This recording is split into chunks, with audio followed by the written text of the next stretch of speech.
mystery can't be very. Recording in progress. Oh, okay, thanks. Good to know.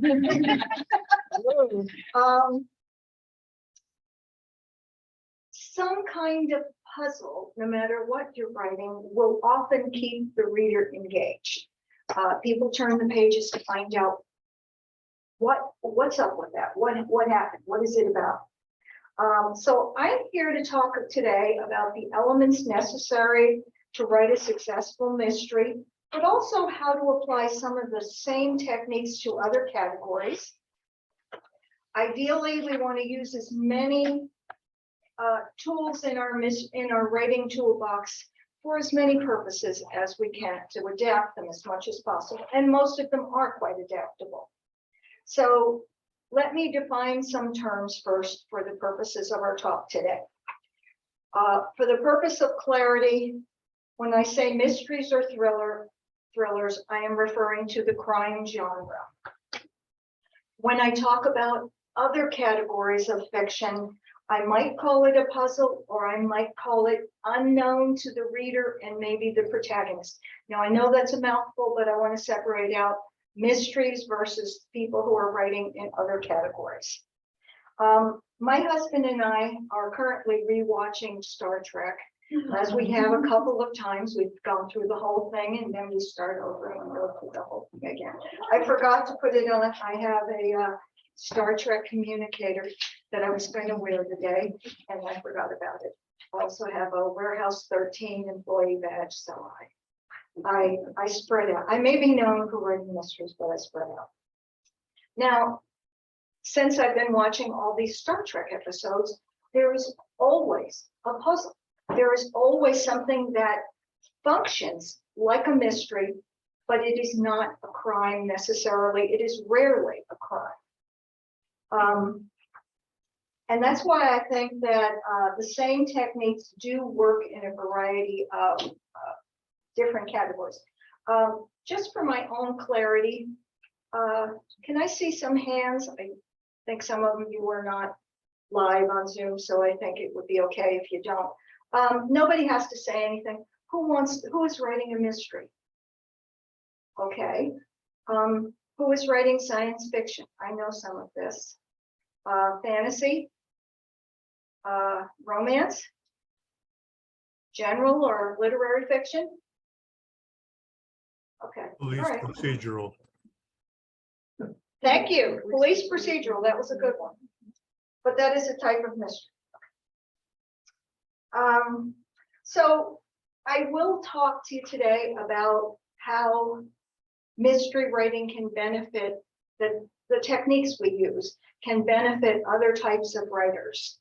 How some of what I will discuss with you will help you to establish girders on which you can drape any kind of story. First, though, I'm going to talk to you a little bit, just a small amount, about general novel writing, and then I will address some of the mystery and thriller elements and how to use them for cross-genre works. And I will also talk to the pantsers that may be among you. I know of one, of course, already, and how you can apply some of this to your work. Every novel of absolutely every kind is driven, in my opinion, by some type of central problem. And that is a problem or an obstacle that rises higher than any other, although there may be other problems that come pretty close to it. Whenever possible, I try to identify that, that central problem. If you can, if you are able to zero in on it, then that is going to help you a lot. That's going to strengthen your first draft, because that is your North Star. That will help you when you start feeling lost. That will help you to stay on track. If you can't, don't sweat it. As I said, there are as many ways to write a book as there are people writing them. And if you don't know it now, by the end of your first draft, you will have a sense of what the book is about, because sometimes you don't know till that point. Often with a mystery, the central problem is the mystery. But sometimes in a particular mystery, it is more complicated than that. It might be the character's evolution might be stronger. In fact, we might discover that this mystery is not what we think it is, and there may be justification for it.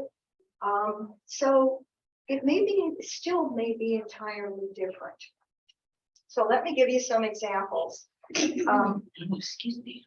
I swear, I think this is the pollen week out there in Silver City. My latest novel is Hopscotch Life. It features a very quirky protagonist, Plum Tardy, and Plum's life falls apart, and she catches. Well, let me say it is. I considered it general fiction as I wrote it, but it also contains a crime. But it's not a mystery. Plum catches her fiance cheating on her with a coworker, and then she finds he has stolen a considerable sum from her. But then she comes across a bag of cash, and she thinks that's the money he took from her, and she, in her totally upset state, decides to go away with it. And of course, she goes to another town, she starts a whole new life, but then she discovers that the money was not hers, and the law comes after her, and that's where the crime occurs. When I write a mystery, well, I'll get back to that in a little bit. I had no trouble with the central problem in this. I understood that Plum would think that what she needed in her life was to go away somewhere and maybe heal and maybe get some new ideas for what she could do with her life, but just start it over. She doesn't intend to live somewhere else until she goes somewhere else. I knew the central problem was, how does Plum learn that she needs self-acceptance? How does she learn to love herself and to realize at the end of the book that she's a fabulous person and she deserves better than what she got? So I understood what the central problem was, and she did not. Now, that will often be the case, that your protagonist does not know, or thinks they know, but does not. And as I said, when a mystery is very different, if, say, the crime were justified, if it was entirely different from what we think the way we think it might have happened, the problem would be entirely different than just who killed Joe Blow and why, which is the obvious, easy central problem. In another of my novels, High Crimes on the Magical Plane, this was my first mystery paranormal crossover. It features a questionable psychic who is kind of shady, actually, and named Samantha, and a modern Celtic goddess who is named Annabelle, who is actually an FBI agent. And nobody can say I don't have a great imagination. This really confused me at first. I wasn't sure what to do with it. And I think it was because I got myself a little flustered over how many genres I was juggling, because there was mystery, there was humor, there was magic, there was considerable romance. So there was a lot going on. So I went back to the inciting incident. Initially, what happens is it appears to be the ordinary kidnapping of a movie star. And so an earth-based crime, and then it spins wildly, of course, into magical directions. And so I thought that, okay, the central problem needs to initially focus on the mystery, but then, of course, it's going to go into magical territory. And then once I understood that, but then I also worked out the hierarchy of the major problems. So the central problem, but you have other problems there too. How do I share the magical plane that's going to develop? I also wanted, thematically, I knew I wanted to deal with these two women, the psychic and the goddess, really dislike each other, and they're just polar opposites, and each one despises what the other one is. And I wanted to deal thematically with the idea that sometimes the people who come into our lives are not the people we want, but they are the people we need who have something to teach us. And I knew that that was going to have to be something that would drive through it as well. So ideally, if you are able to, you want to think in terms of what is that central problem, but also the hierarchy of the close by problem, and just have a sense of which one, if you can. Like I said, don't sweat it if you can't.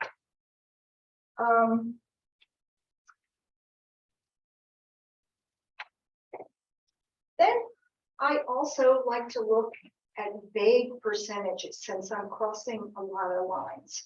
I like to think about, so my mysteries are typically 70% mystery, 30% personal issues, that subplots. So with Hopscotch Life, I simply flipped it around and I decided that 70% would be personal growth and personal issues, and 30% would be the crime. So I think in terms of those really roughly, if I can. If it's the first book you're writing, you're not going to know. So don't even pretend that you need to know this. You do not. I also then look at a different layer and I think, how much will be humor and how much will be serious, real feelings? And then all of this, everything I'm working on has to come together and be totally knit together. No tack-ons, no little part here, little part there. You have to see the way all of these genres come together. It is easier if you can make elements work in multiple categories. For instance, in high crimes, there part of the plot will deal with ancient Egyptian treasures. So the mystery deals with the ancient Egyptian treasures and the magic deals with them. So if you can find a way to use the same elements in multiple categories that you are blending, because that's it. You're not putting them together, you are blending them together. Okay, so let me move on. I am going to do another workshop on September 23rd. I did put out some slips of paper, but I don't think I got them everywhere. But on September 23rd, I'm going to do a 2-hour talk on novel structure, which will be for any type of novel. So, okay, so let's get back to mysteries. I want to discuss what's the difference between mysteries versus thrillers. I often find in my writing classes, people think start out thinking they're writing one and they are writing the other one. And then at the end, I will talk a little bit more about mixing them, combining them with other genres. But both do combine well with cross genres. Okay, so both mysteries and thrillers are under the crime umbrella, but they are somewhat different, and it matters, the choices you make matter. So let's look at the primary emphasis. In a mystery, the emphasis, and I'm speaking generically, there are always exceptions. In a mystery, the emphasis is on solving the crime. In a thriller or a suspense novel, the emphasis is getting a character or characters or a profession or a society out of danger. For instance, there will probably be a lot of thrillers coming up that deal with the pandemic. I'm never going to read one, but I think they're going to be out there. Now, there is considerable overlap because they are both in the crime genre. In a mystery, we do see the character in jeopardy, there is danger, but that is to raise the stakes to make it harder to solve the mystery. In a thriller, we also see a mystery, but that is to make it harder to get the character out of danger. But solving the crime and danger are the two different aspects. The focus is different. In a mystery, the world is narrowed down to a narrow focus as the sleuth zeroes into the issues of one particular group of people, and most of those people are the suspects. In a suspense, the protagonist is thrown into a greater, larger world in which she has to grow to thrive, to survive. Giving versus withholding is another issue. In a mystery, it depends on withholding. Otherwise, we would know what the crime was. Yes, I know Columbo did it, but like I said, we're talking about most situations. In suspense, the tension often relies on the reader knowing more than the character, the protagonist knows.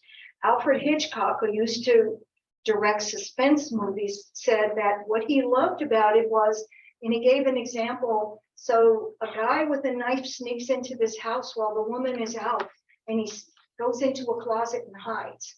And the woman comes home and she's been shopping and she zips around the house and she's putting things away. We know the man in the closet is going to jump out. He has got the knife. He is going to attack her. She does not.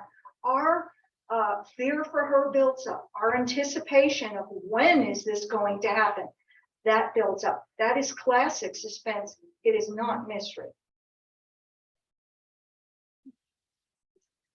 And the arena is different as well.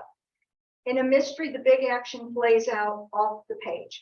We almost always discover the body. The body, is already there somewhere dead.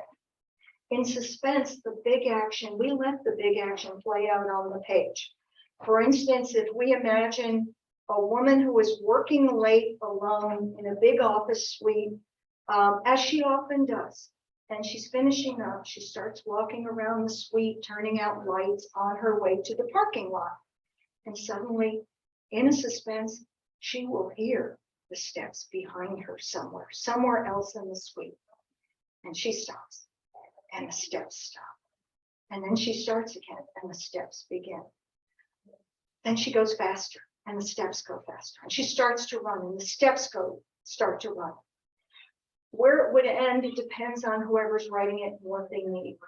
She might make it to her car just in time and drive away, or he might reach her before she gets to the car, and you'd end the scene there, and then later she would be dead. But since it's suspense and we want to deal with danger, odds are it's the danger that you're establishing here, and her driving away is the way this would start. So we describe all of that on the page in suspense. And in mysteries, although we are seeing mysteries and thrillers becoming closer together, there is a line between them. And we see more of these elements in suspense. We do typically see mysteries do tend to get rather suspenseful towards the end. So it's a good idea to know which you are most interested in, because then you will know which elements to choose that will best serve your novel. And also when it's done in marketing, it's really a good idea to know which one it is. Now, mixing. If you're writing, say, a big paranormal romance with grave danger, obviously you're going to use suspense elements. Mysteries are more cerebral. We're solving a problem. So mysteries tend to be less emotional and more cerebral. Thrillers have a little bit of that solving the mystery, but they are more emotional. It's that putting the grave danger on the page. So if you were writing a big paranormal romance in which there are really frightening beings, and you wanted it to be it would be emotional. It would be, you combine it with thriller elements. If you were writing, however, science fiction, and you're dealing with a lot of hard science, that is cerebral, you would probably introduce a mystery into your science fiction, not a thriller. However, again, I said that's, I'm talking about the generics here. Say you were writing a science fiction with a very buttoned down protagonist that you have displayed previously, and you wanted to force that character into maybe facing his own emotions. You might use some thriller elements, because remember the thriller, we throw the character into a world that is bigger, in which he has to grow to survive. So you might use those elements in a particular story. Okay, moving on. As I said, I think I said this before we started, mysteries are hard to write. They're so complex, and yet today's mysteries especially have to contain the elements of a mainstream novel. They have to be very character driven. We have to create strong characters for them. We need to have a strong growth arc for every character. We want to see every character be met with challenges that he or she will have to deal with. And then yet you still have to build a strong mystery, and then your character has to unravel it. And this all has to be logical. So admittedly, it's kind of hard to put a mystery together. If you're combining genres, you are making it harder still. And this is why I think if you're a newish writer especially, it pays to err a little bit more, at least on the planning side. I know there are exceptions and people discover things. Just think about, well, I'll get on in the pantser later, I'll talk about that.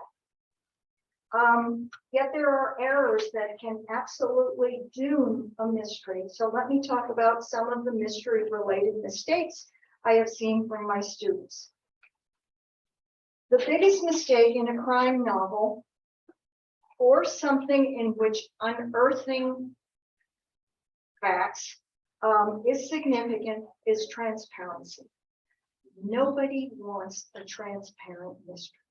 If we start reading it and we can see what's going to happen and how they're going to get there, we'll stop reading. What's the point of even reading that book if you know where it's going? And that can also be true in what I labeled an unknown to the protagonist story too. Now you might think that's obvious, but I have seen so many new writers that probably believe in it, but then they go ahead and make theirs fairly transparent. And unfortunately, there are multiple ways in which you can stumble into transparency. One way is to have no red herrings. And I have had students argue with me about this, about how, oh, that's cheating the reader, that's lying to the reader, you can't do that. But think about when we have a problem. And that's really all a mystery is solving a problem. Think about when we have like a pretty simple problem, like we didn't put our keys in the place where we keep our keys, and now we don't know where they are and we can't leave the house. So what do? You think, where was I? Where was the last time I had them? But you're not going to remember it accurately because it wasn't important enough to remember. You're going to have to start going through what you consider the most obvious answer. And if that's not it, then you go to the next less obvious answer. And you keep doing it until you find where you remember something that you've forgotten. And that's how we solve a problem. Now, there's an example I've often used in my class. I should actually write it because by now I've gone over it so many times. So imagine we have, the victim is going to be a high school teacher. And she's new in this town.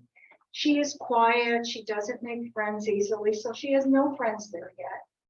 She has one friend in her old town that she writes to a lot, but her friend is out of the country and inaccessible at the present time. And then she fails some of the football players right before the big game. And of course, they can't play and the team loses the game. And after that, her body is found in her classroom. Now, when there are suspects, enormous number of suspects. I mean, we've got the players, we've got the parents, we've got the coach, we've got the other teachers that maybe failed, push these boys along. If it seems as if the crime occurs in a particular locale for a particular reason, we don't go and say, hey, let's go to the mall and see if she ever pissed anybody off there. You don't do that. You go to the most obvious solution. Remember, just like looking for your keys. So the police would begin looking in the school because it appears that her death had to have occurred because of what happened at the school. And maybe along the way, they meet a guy who lives in her apartment building and he acts like her friend and he seems grief-stricken. And then her friend comes back into town and tells them, hey, friend guy was really stalker guy and she was quite frightened of him. And that maybe the teacher used the library computer. Maybe she didn't have a computer in her apartment and they are able to then access her emails to her friend and realize how frightened she was of this man. You see, that's how this is basically the essence of a mystery. You and the bad guy present things in a way that appears to be the whole picture, when in fact it's just a tiny little part of the whole picture that postures as if it were the whole picture. This is the stalker, what happened in the school is the red herring. They're all the red herrings. And this is the way, this is why you have to have them. And this is why they simply fit the nature of a mystery story and solving a problem.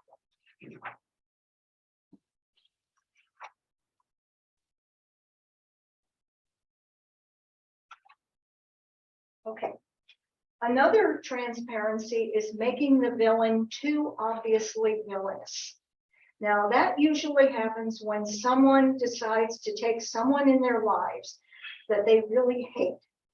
And often it's somebody who screwed them over or someone who really has totally different values from them. And for whatever reason, they despise that person. They try to recreate that person in the form of a villain. And they are saying to the reader all the time, can you see how bad he is? And they build him up into this super villain. And if they have other suspects, they're flat and they don't stand out. Now, ideally, what we want, first of all, we aren't writing super villains anymore. The days of Agatha Christie are over. We don't, or Sherlock Holmes, we don't want Professor Moriarty being a villain in a modern mystery. We want people who seem at least like everyone else, who have the same pluses and minuses, maybe more pluses, seemingly on the surface. We don't want anyone to stand out, but certainly not the guy who is going to be the actual villain. One of the rules we like to suggest to new writers is that he needs to be at least mentioned somewhere early on. He doesn't even have to appear early on. We can meet him later. But we want other people to stand out more than the villain does. Just like when I talked to you about red herrings with respect to clues is too big a topic for me to get into today. We could do that another time, but we need to know, we make our clues as subtle as we can. We slip them in so subtly that we hope the reader does not even notice them. And we want our red herrings to stick out just a little bit more so they seem like a real clue instead of a red herring.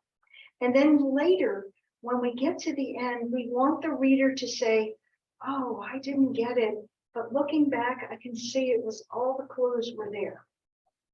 We also want that with respect to the villain. We want the reader to say, oh, I should have noticed just the little nuances about him that I didn't get. Now, there is one way you can make your villain stand out. I still don't recommend that you make them a super villain. That in the crime genre, that won't go. But you can make your villain stand out if you were able to come up with an ingenious way he faked an alibi, and you were able to come up with an ingenious way in which your sleuth will eventually unearth it. It takes a certain kind of mind to come up with that. I don't think I have it. I certainly have never done it. But if you are someone who is so good at puzzles, and that's what you have to be, a person who's really good at puzzles, and you can do that, then yes, you can make your villain flaunt his villainy. Because we know he had an alibi. He couldn't have done it, seemingly. Another technique to make their villains fade into the background is to give all your suspects a guilty secret. If you think that's too much guilt, then just give them all something that they're hiding. And lots of writers do that. Now, when you're crossing with other genres, exactly what you're crossing may make this very different. Excuse me.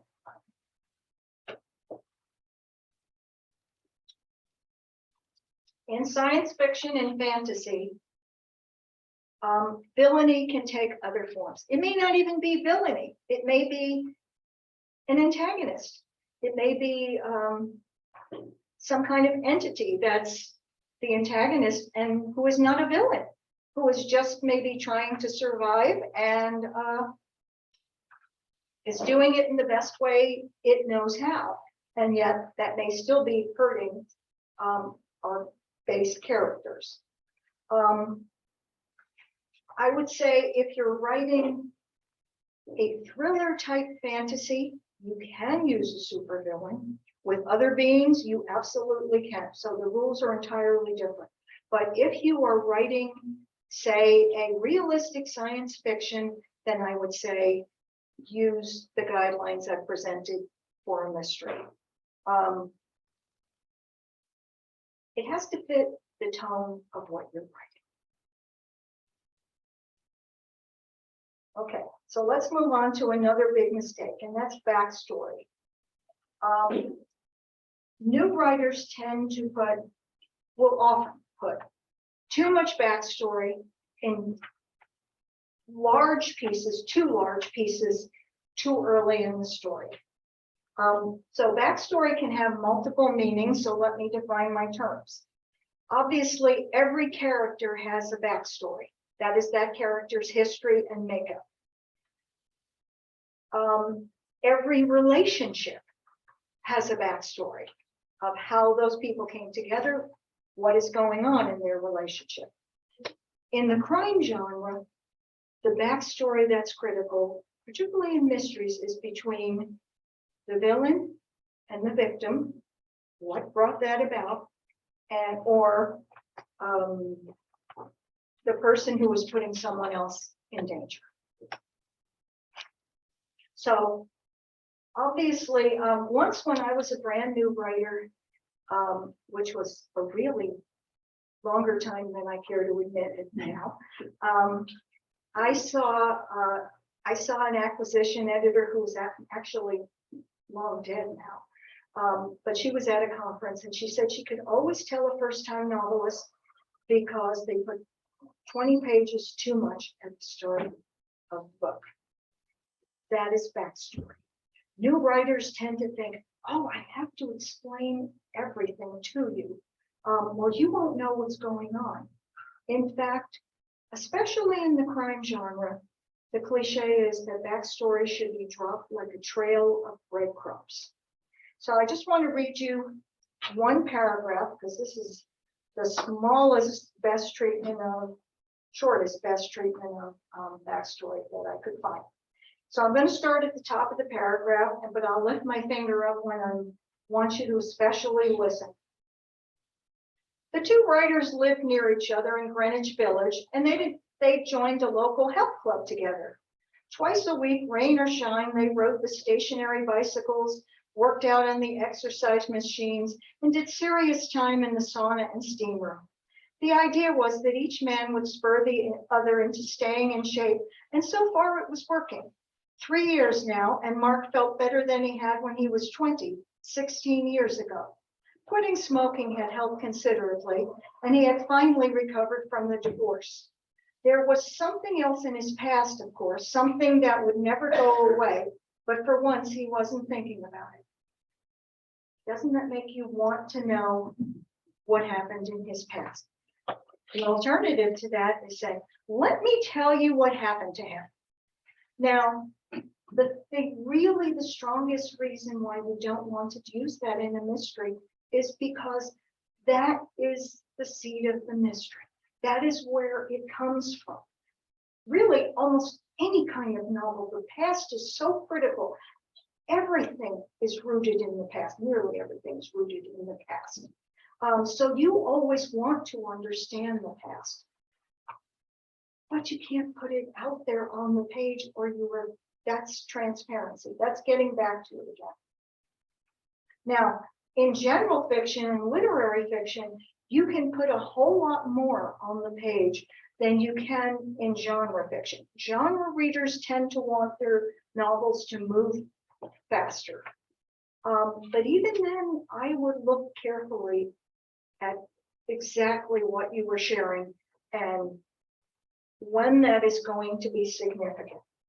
There's something we do. Basically, this is what we do in writing. So we don't ever lie to the reader. I will get to that again in talking about playing fair. So we don't ever lie to the reader. Basically, what we're doing when we write is we say to the reader, look up here. This is the stuff that's really important. Don't look down here. This isn't important at all. And that's the impression we are creating with the emphasis we give with what we share. And then gradually, as the novel progresses, at some point, towards the end, we will discover this was really a mere distraction.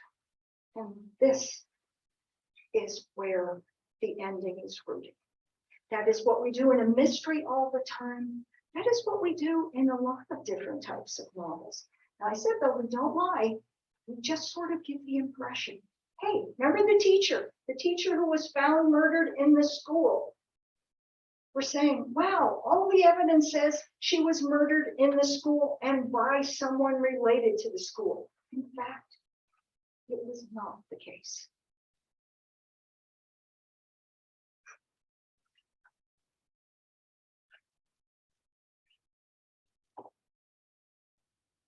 I do have to say, I think as we move on through these like many decades I've been around, and I'm seeing fewer students who are putting too much backstory. I think the way television starts fast. Television dramas tend to start really fast. Sometimes you don't even know what's going on at first. I think a lot of storytellers of different types learn from the filmed medium. And we just gradually absorb that into our storytelling. The example I always use I like best about backstory and really explaining how backstory functions is actually Star Wars, even though that's fantasy, and again, that's going back many decades too. But when George Lucas came up with the idea, he basically did at least thumbnail outlines of each of those adventures. And then he decided to film starting with the fourth adventure, which was the movie A New Hope, and it went from there. And that was exciting, and we saw, the rebels take on the Empire, and it was very exciting. Then he wanted to film those first ones, which was how Anakin Skywalker became Darth Vader. But we've already seen him at the top of his powers, and we'd seen him fall and achieve some level of redemption. How he got there from his youth was not that interesting anymore because it couldn't hold any suspense.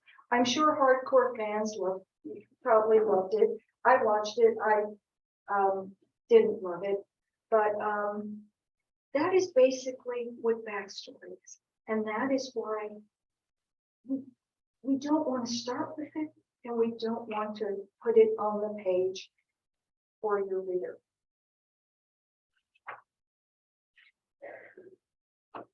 Okay, so I will talk a little more about backstory in a little while.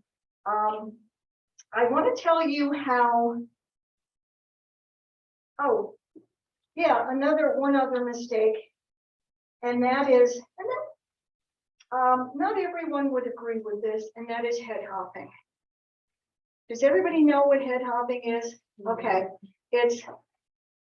okay. So let's say we're describing that I am standing here, and I just told the reader I'm telling this story, and I've told the reader what I'm thinking as I say this. I'm thinking, oh, hey, I had another point about backstory that I wanted to include. And then suddenly I'm in her head and she's thinking, I knew all this. I didn't know anyone to tell me this. So that is what's known as head hopping.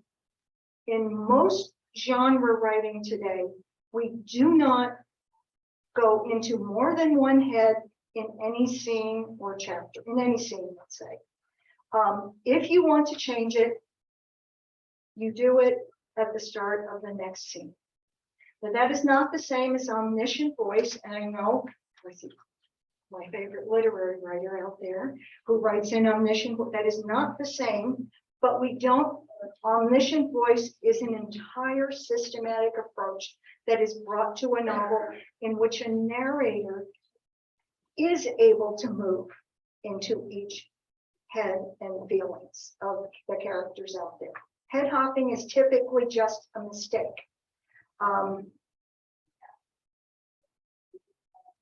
We typically do not see omniscient voice in the crime genre or anything related to it. If we do, it might be an opening that is told from a distance. It might be an ending that is told from a distance, but typically all readers' expectations are different. And we want to meet our category of fiction's readers' expectation. Genre readers like to be very close to their character. So often we see first person, single viewpoint, of course. And I rarely see point of view breaks in first person, and I think it's because that's how we live. We are living in first person. We are only in our own thoughts. And we may say things like, oh, I know what you're thinking. In fact, we don't ever know what anyone else is thinking.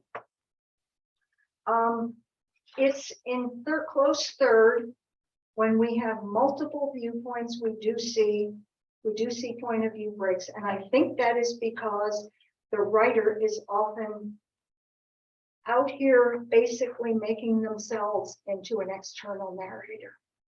And they are trying to see, they're moving all this around. In fact, you've got to slip inside your character, whatever character you are writing, and write from that character's perspective, and usually closely. We want to be close to our readers in genre writing today. Okay.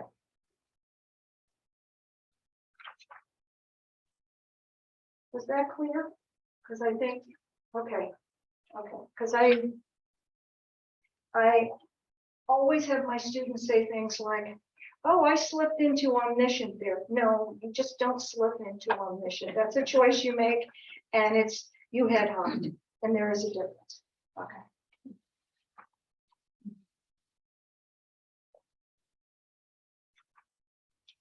Okay. All right, so I want to talk to you about how I plot a mystery, and I do it a little differently than, although now I've taught hundreds of people, maybe even thousands of people to do it, and some of them do and some of them do not. So a long time ago, when I was a very new writer, I read something. I was struggling with plot, with how to plot. And I had until that point, I'd written articles for years, and then I started writing short stories, which are infinitely easier. A novel is, starting with a crime novel is hard. And I read something written by Earl Stanley Gardner, who was the author of the Perry Mason Mysteries. And he advised writers to write from the viewpoint of the protagonist and plot from the viewpoint of the villain. And that struck me like a thunderbolt, because suddenly I realized I had been trying to work out the whole story from the perspective of the protagonist. The protagonist knows the least to start with. But I also knew, because we are writing very different kinds of mysteries than Gardner wrote today. I know people are fans of his. I know people I looked up his Amazon numbers. They're still wonderful. But that would not be accepted today. Today, they were all the same. Everyone always broke down on the stand and confessed. And we knew nothing about the characters' personal lives. Today, people want to know the characters in their novels. So I realized then that, whoa, those were really two important pieces of information, but there was a third, and that was working out the backstory. As I said to you, the past is so critical in virtually every novel. Think about your life. The past is your relationship with people. The past is where the roots of it lay.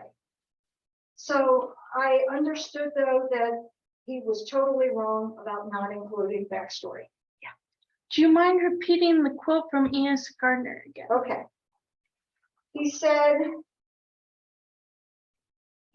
to write from the viewpoint of the protagonist and plot from the viewpoint of the villain.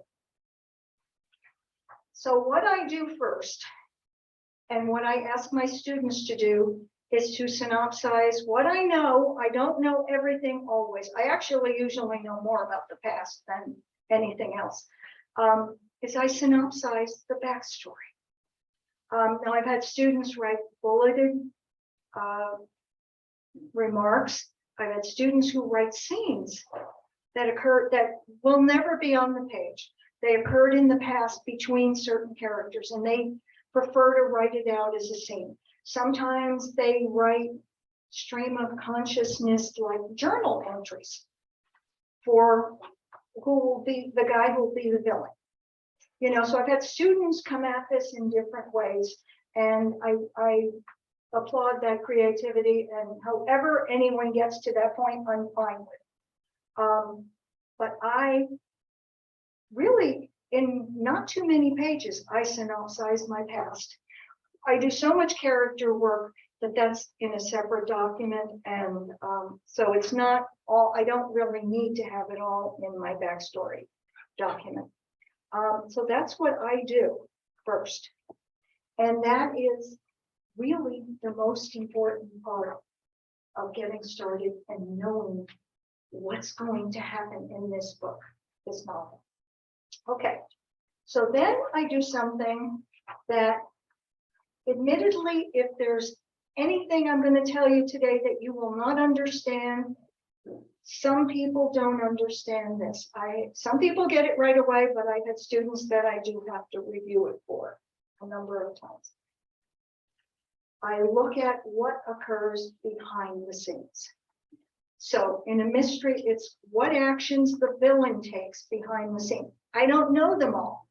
I don't know everything. But in the backstory told me who's going to kill whom. I take it up to that point. I also do include the trigger in my backstory, and that is if people have had a contentious relationship for seemingly a long time, what makes it happen now? What if there's a murder? What makes this person snap now? And you really need a trigger. If you don't have it, then it's sort of, there's a vagueness in the mystery, and we get the feeling that it happened now because the writer wanted it to happen now.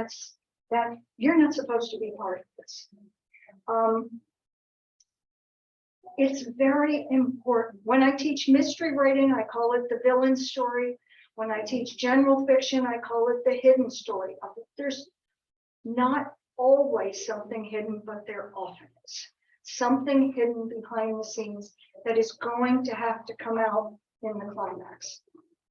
And what it does is it provides tension and pressure from underneath the story that will be on the page.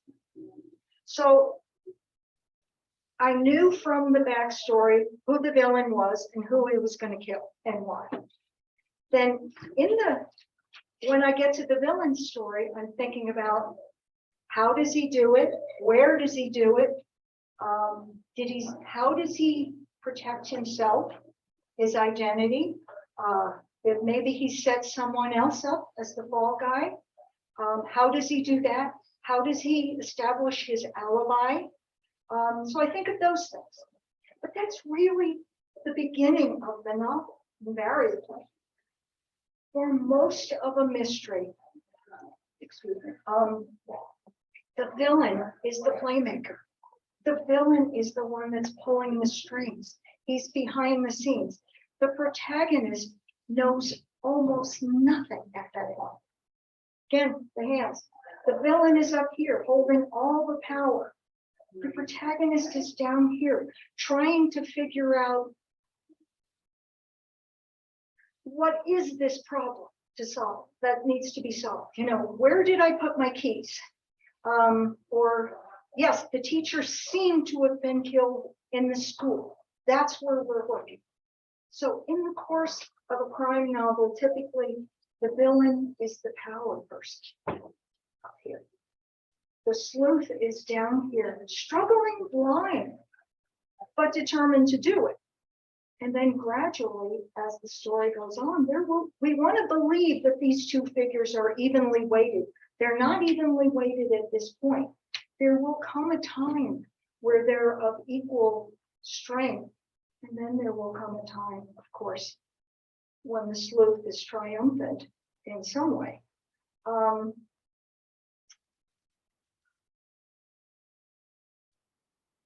As I said, if there's any confusion, it's likely to be with that. So is anyone confused about that hidden story and what that means? No? Okay. I often find in a class that there will be someone who asks me to review it. I've had students, again, I synopsize. Whatever it is, I just synopsize it. That's where I've really had students write reams of stream of consciousness, writing from the point of view of the villain, which will have some useful tidbits with respect to the plot, but mostly it's character work they're doing. I do my character work differently, so I'm not trying to put all that in. I'm trying to actually keep my synopsis as short as I can. I don't know everything that the villain does. I don't work through everything. My entire middle, I'm discovering as I move along. Not entirely, I know some things. But I will see scenes and I have no idea what they mean or how they work. And I call them beacons in the darkness. And I tend to write towards those scenes. And it amazes me that the way to reach them always comes to me. And I think, what? I didn't see this before, but no, I didn't see it before. There's a curious thing about our brain, the way our brains work, and we're not all the same, but when you work out something, when you say, okay, I'm in the villain's head right now, I'm behind the scenes with him, I know what he's doing, I've worked out everything that I know he does, and I really know who he is. When I'm in a tough place, writing the protagonist version, because that's what we're going to write next. Of course, that's where we move next. The protagonist version is the novel you put on the page. When I'm at a tough spot and I don't know, I suddenly feel very lost. I go back into the villain, because what these two characters do these two characters have to be reacting to each other constantly, because the villain doesn't want to get caught, and that person is trying to detect who he is so he can be apprehended and brought to justice. Nobody, even if they feel justified in committing a murder, they don't want to go to prison for it. I mean, that's just human nature. What the villain does, what the protagonist does, they're reacting to each other all the way through. So if I find myself getting lost in the protagonist version, or if I'm writing something that I know isn't actually leading anywhere, and that happens sometimes, that you're sort of trying things out and it really doesn't work, I go back into the villain. I'm thinking, what is he thinking right now? Is he smug that he's won? Does he believe he's won? He will definitely win. Is he terrified? Is he appalled with himself for having committed a murder, actually? Is he frightened of the protagonist? Does he feel guilty because he's betraying the protagonist, perhaps? That comes up sometimes. You will have stories like that. If you are aware of what's going on behind the scenes, even to a little bit, even somewhat, you can always go back in, and I find that's where I find my solutions, is going to look at the the antagonist. Now, in some categories, the antagonist is not, remember we said, is not going to be a person. It's going to be something else, but you can still apply the same principles to whatever that is. And if it is, say, some sort of science fiction entity, it's important that you understand that, as well as understanding a person who makes some bad choices.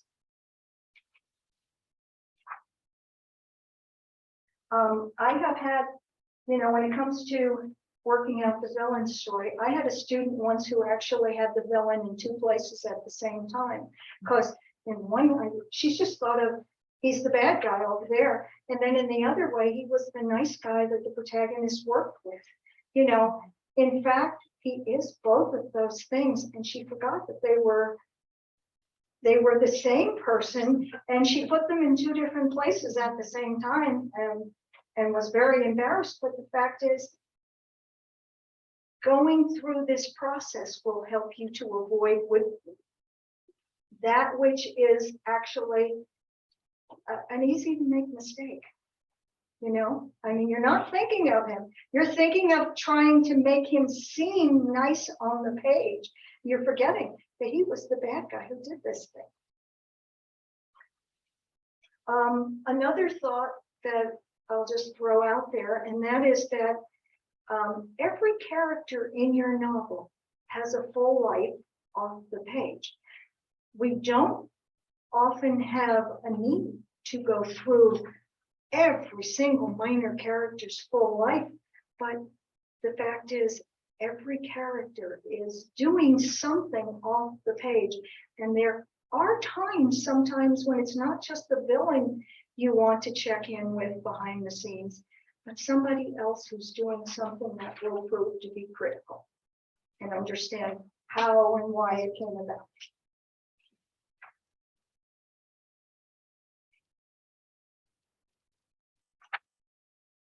Okay, so I want to talk to you pantser writers. And I did recently, I'm sorry, what is your name? Amy. I said to Amy before, I really read something recent that George R.R. Martin said, writers are either architects or gardeners. And I love those terms so much. I'm going to steal that. However, we are not either or. Really, most of us are not either or. I do know writers who outline every bit of it and stick to it. I know writers who outline every bit of it and then don't stick to it. That's just how they get to where they need to start. most people are a mixture. I've been a mixture. I just started writing a novel. I'm about 7 chapters in, and this is the most pantser-ish I have ever been, and I'm enjoying it. Yeah. Can you define what a panzer is? Okay, it's a pantser, P-A-N-T-S-E-R. Thank you. That was a very good question. And that is a person who is said to work from the seat of his pants. That means a person who does not plan out in advance. And I find that I have quite a number of students who think it's cooler to be a pantser. And they say to me, oh, I'm a pantser. I'll take your structure class, but I won't do any of this because I'm a pantser. And they think it's really cool. And then they tell me it took 7 years to write their first novel, and it was awful.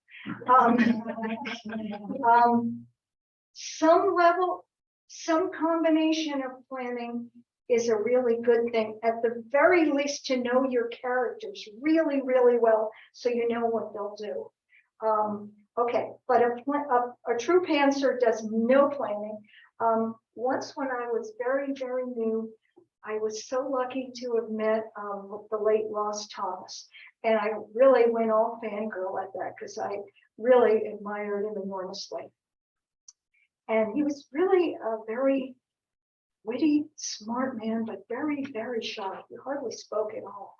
And he had been a World War II correspondent in Eastern Europe, in Germany, and he was a post-World War II correspondent when they were restructuring Germany, when Berlin was still in sectors. And then he wrote his first novel set there. And the first scene has 2 men get off a plane together in Berlin, land in Berlin. One of them is a German from elsewhere, and one of them is an American. And they start to talk outside on the curb, and they decide to share a cab. And the German said, I have to meet someone at Mac's place. Do you know it? And the American man said, know it, I own it. And then it goes from there. Now, Ross Thomas said he spent 3 weeks looking out the window and vaguely thinking, and he didn't know he was going to write that until 5 minutes before. And that's true discovery. I don't know if it was BS or not. He might, he was a reporter. It might have been. I don't think all of us can create a novel like that. But pantsers can check in with what I'm telling you, looking behind the scenes, looking into the backstory. So as you go along, when you are in a tough place, I do recommend, if you want to be a pantser, you try writing lists of credible things that could happen, because otherwise, when you get stuck, you're just going to stay stuck there for a while.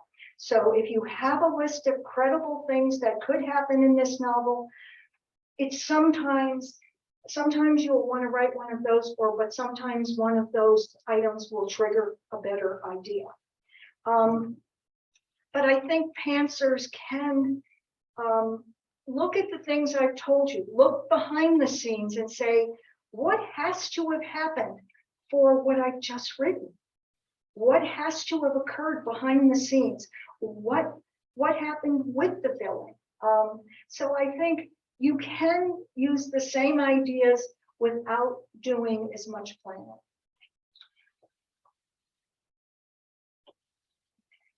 So we are getting we're getting on in time. I could go on, but let me see if any of you have questions. Any of you talking to Allison, whether you have questions? No. No? Okay, well then I can go on. Okay, so let me talk about some of the elements that will help you to write a more successful mystery. We tell new writers to start fast. Now that doesn't mean you need to have a body on the first page. If it works in your story to have a body on the first page, then fine, go ahead and do it if it works. But starting fast, that's part of the no backstory, not working up to the point where you should have started. Something has to engage us right from the start. And what it is depends a lot on the category. In a cozy mystery, it's often establishing a nice character. It's often establishing a nice little town that has been orderly and where nothing bad happens and then suddenly something bad will happen. It might, in a thriller, it might be that woman in the office building walking with the steps behind her. You could start right from that.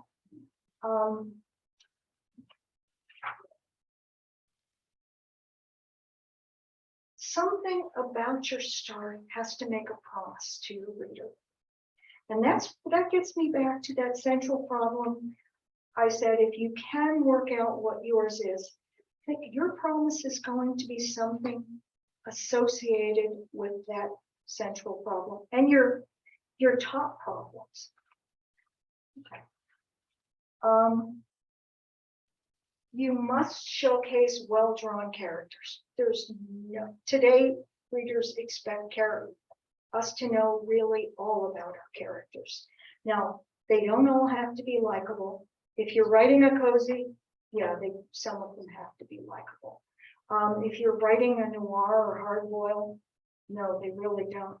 They have to be engaging. There has to be something about this character that makes us want to take this journey with that person.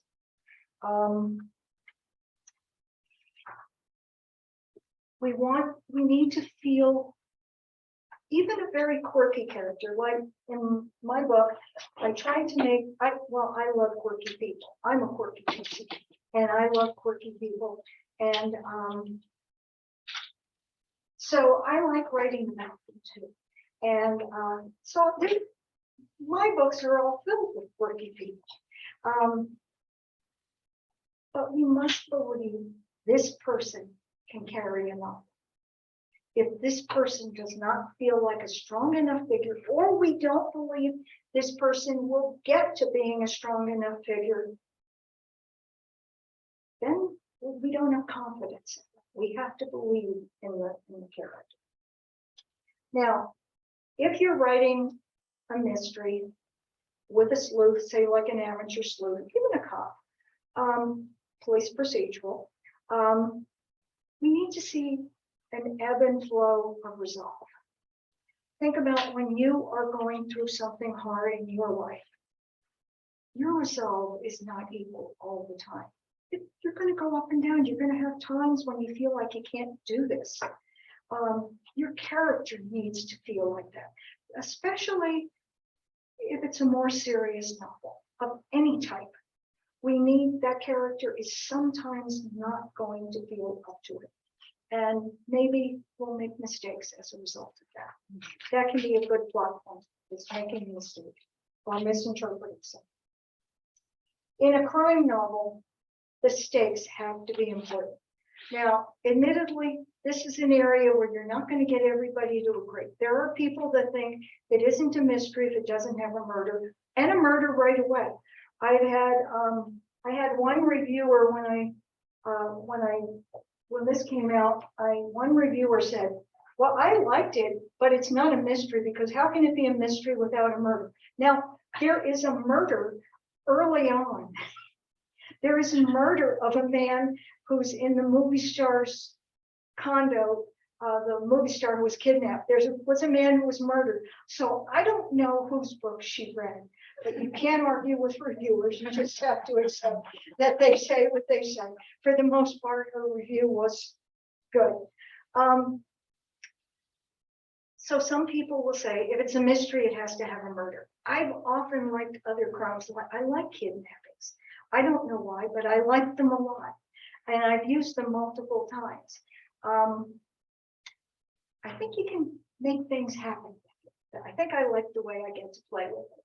That's what you're doing in a mystery, especially. You're playing with elements. It's actually fun. Planting clues is the only time in your life that you will be rewarded for successfully manipulating other people. You're praised for it. We'll be coming along soon, Lillian. Okay? Okay. I thought maybe we were ready to close or something. Okay.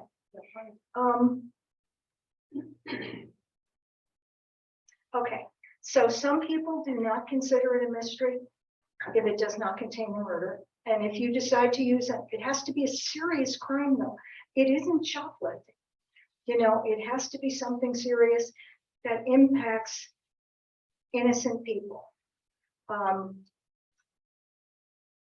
And be aware that if you, like me, like other types of crimes, somebody's going to say, no, that's not a mystery.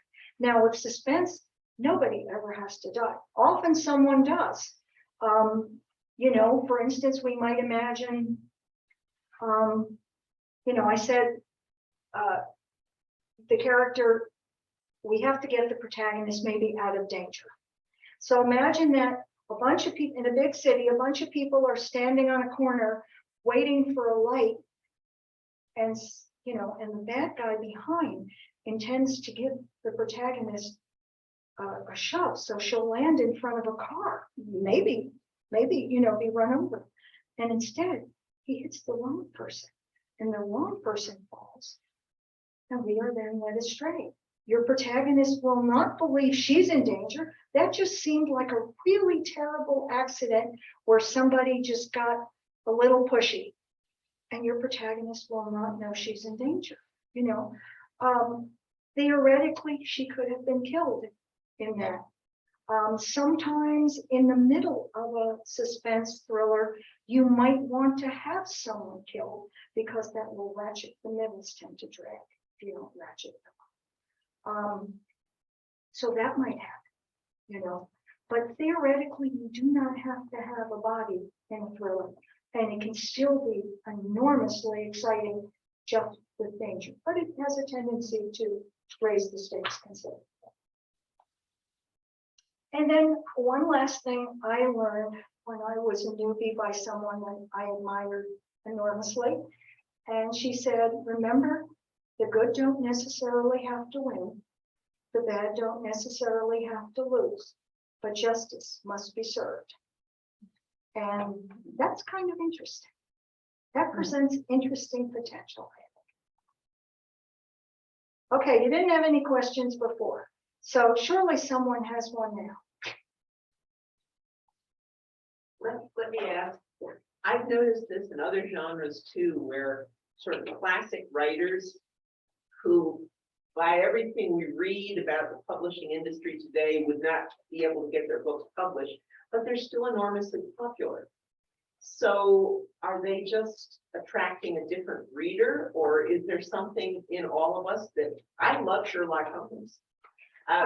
You know, and I enjoy reading those, and they're very different from a modern mystery.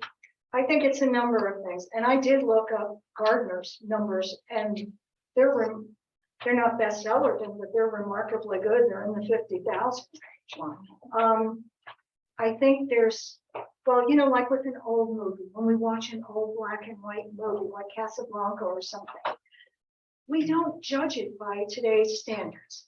We judge it by its own standards. We understand that it's presenting a different world to us. So I think that's part of it. And another thing is, maybe other people don't have them. I have them. And that is what I call comfort reads. And there are things that I read and I reread at times.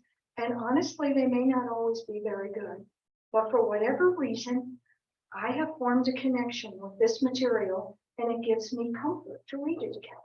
Now, I know not everyone does this. I was a bookseller for 10 years. I can read so fast. I can get through a book in a few hours. Well, like not every word, of course, but so sometimes I just will spend a few hours doing a skimming comfort read. And I think some of those things, there is something like Sherlock Holmes. Some people just have, Holmes has had such an enormous impact on so many people. I know people who are in Holmes societies, and they go around the world and they present papers to different chapters in different Holmes societies, and they've analyzed it to a far greater degree than Conan Doyle probably did as well. There's also something about knowing it will work out. Sometimes people like the comfort of Perry Mason always figured it out. Sherlock Holmes could figure it out better than anybody. He saw what no one else did. People find that fascinating. And so I think that's part of the appeal, is the nostalgia of it, the character, and that it is a safer place than we live in today. I really think Gardner was writing about a far safer place than we live in, with people who, the bad guys were not bad like we see today. What many of us would have lived with. So I think that's part of the appeal. But I was shocked at the popularity myself. Nobody else. God, your books are good. Your books are easy. Okay, so I will be doing a novel structure workshop at the Unitarian Universalist Fellowship on Swan on September 23rd. And that will go into a little bit of what I started with, but then go into another area. I hope you will come and consider my books. This one is on sale today for $10, down from $17. With any purchase, you can have a writing DVD that some of my students created a number of years ago. Those of you out in Zoom land, I hope you will check out my author page. And I did just add 2 new books to it this week, which I don't have copies of yet. And there are also free short stories for those of you in the room. I have free short story booklets and recipe cards that I mostly do not make. Thank you. I've enjoyed spending this time.